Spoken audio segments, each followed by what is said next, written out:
Hidup ini adalah kesempatan.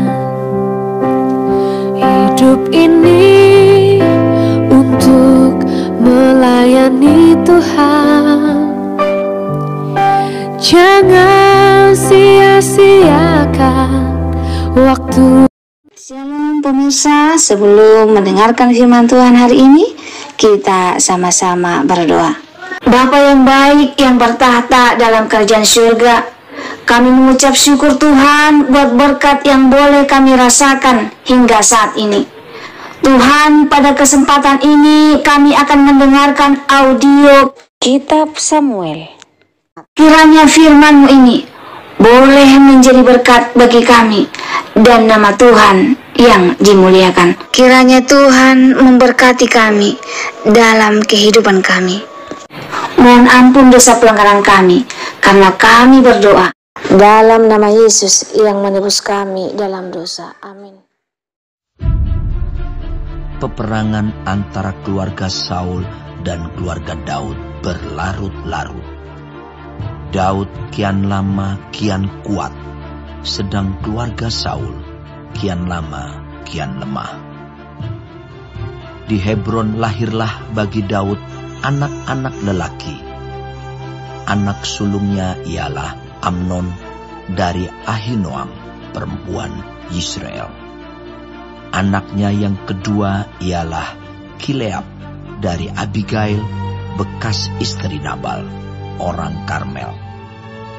Yang ketiga ialah Absalom, anak dari Maakah, anak perempuan Talmai, Raja Geshur. Yang keempat ialah Adonia, anak dari Hagit. Yang kelima ialah Sefaca, anak Abital. Dan yang keenam ialah Yitream dari Egla, istri Daud. Semuanya ini dilahirkan bagi Daud di Hebron. Selama ada peperangan antara keluarga Saul dan keluarga Daud, maka Abner makin mendapat pengaruh di antara keluarga Saul. Saul mempunyai gundik yang bernama Rispa. Dia anak perempuan ayah. Berkatalah Isiboset kepada Abner, "Mengapa kau hampiri gundik ayahku?" Lalu sangat marahlah Abner karena perkataan Isiboset itu. Katanya, "Kepala anjing dari Yehudakah aku? Sampai sekarang, aku masih menunjukkan kesetiaanku kepada keluarga Saul, ayahmu, kepada saudara-saudaranya, dan kepada sahabat-sahabatnya. Dan aku tidak membiarkan engkau jatuh ke tangan Daud. Tetapi sekarang, engkau menuduh aku berlaku salah dengan seorang perempuan.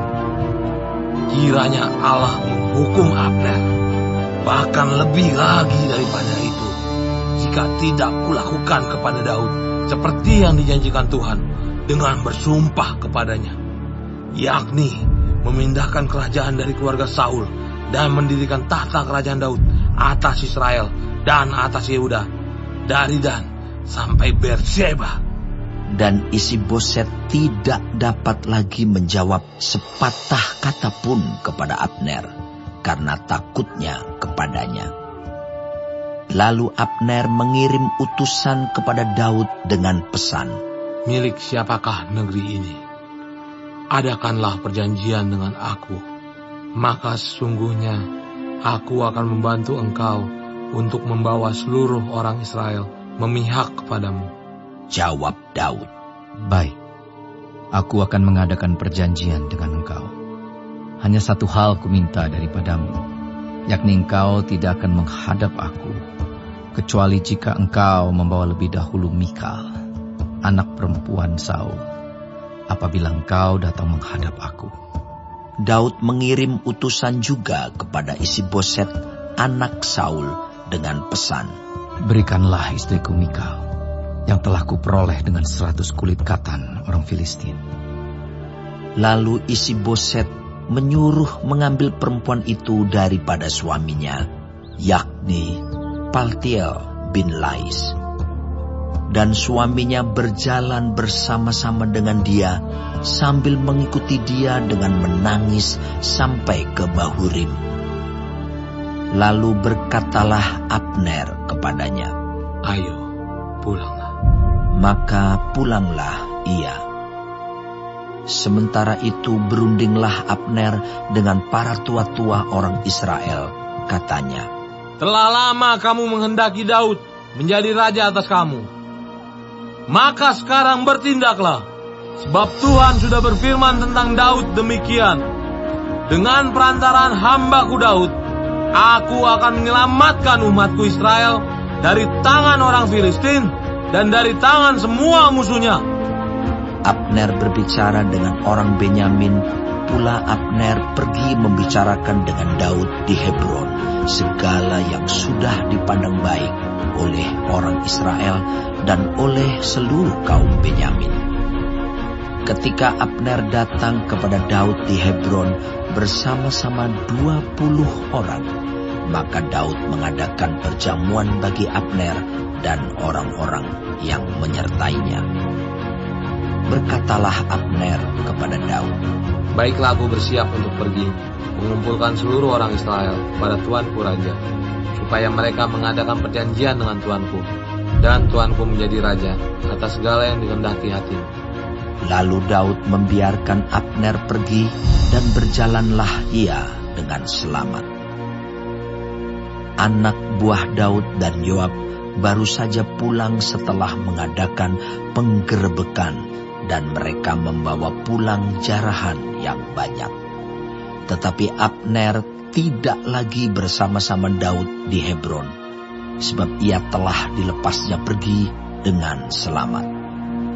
Ketika Yoab bersama-sama dengan segenap tentaranya sudah pulang, diberitahukan kepada Yoab demikian, "Abner bin Ner telah datang kepada raja, dan ia sudah dibiarkannya pergi dengan selamat." Kemudian pergilah Yoab kepada raja, katanya, "Apakah yang telah kau perbuat? Abner telah datang kepadamu. Mengapa engkau membiarkannya begitu saja? Apakah engkau tidak kenal Abner bin Ner itu? Ia datang untuk memperdaya engkau, dan untuk mengetahui gerak-gerikmu, dan untuk mengetahui segala yang hendak kau lakukan."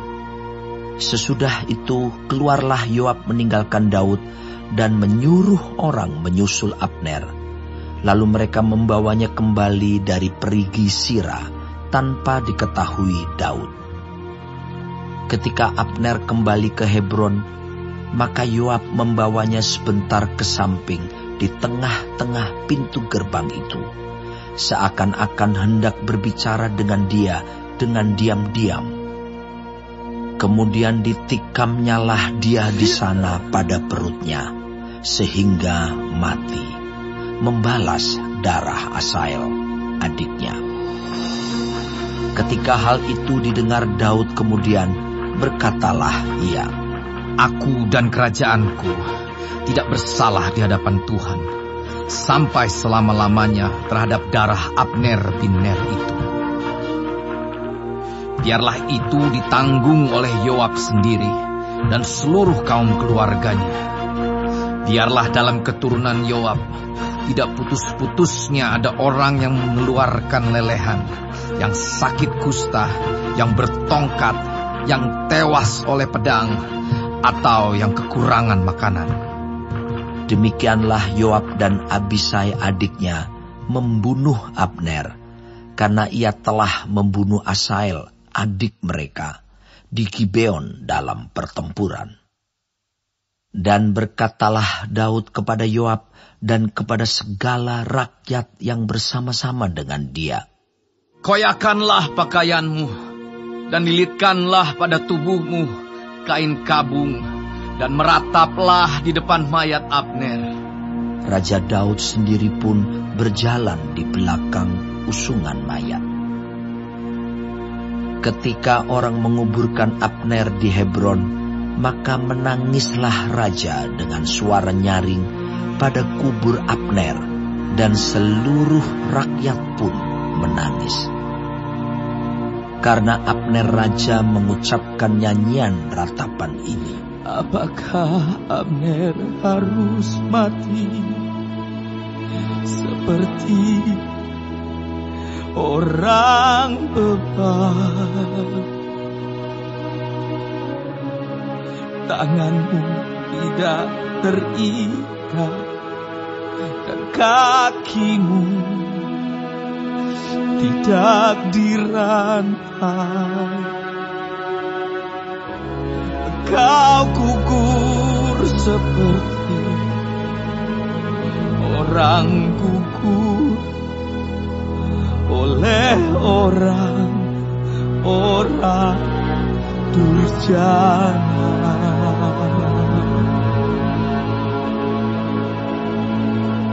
Dan seluruh rakyat itu makin menangis karena dia. Seluruh rakyat datang menawarkan kepada Daud untuk makan roti selagi hari siang. Tetapi Daud bersumpah, katanya, kiranya Allah menghukum aku, bahkan lebih lagi daripada itu. Jika sebelum matahari terbenam, aku mengecap roti atau apapun. Ketika seluruh rakyat melihat hal itu, mereka menganggap hal itu baik. Seperti segala sesuatu yang dilakukan raja dianggap baik oleh seluruh rakyat. Maka tahulah seluruh rakyat dan seluruh Israel pada hari itu bahwa pembunuhan Abner bin Ner bukanlah rancangan raja. Kemudian berkatalah raja kepada para pegawainya, tidak tahukah kamu bahwa pada hari ini gugur seorang pemimpin, seorang besar di Israel? Tetapi aku ini sekarang masih lemah, sekalipun sudah diurapi menjadi raja.